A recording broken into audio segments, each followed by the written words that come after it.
Pemirsa, di tengah ramainya penjualan makanan pada saat berbuka puasa selama bulan suci Ramadan, pengawasan keamanan pangan terus dilakukan di sejumlah pasar di Sumatera Selatan dan Kota Palembang.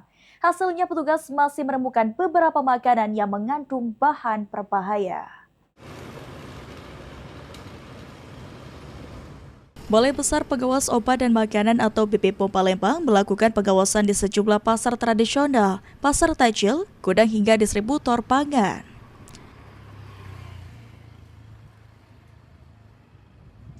Kepala BPOM Palembang, Yani Ardianti mengatakan petugas mengambil 315 sampel makanan secara acak dari berbagai lokasi penjualan untuk dilakukan uji cepat di lapangan.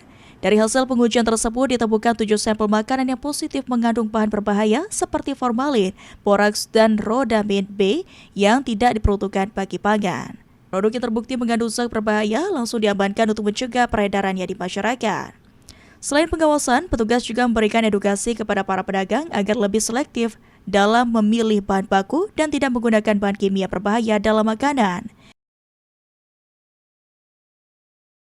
Kita ambil sampel di pasar tradisional juga di pasar takjil itu sekitar sampai dengan saat ini 315 sampel. 315 sampel kita uji bahan berbahaya secara cepat dengan uji cepat. Memang masih kita temukan sebanyak 7 sampel yang mengandung, ada yang mengandung formalin, ada yang boraks gitu, ada rodamin B.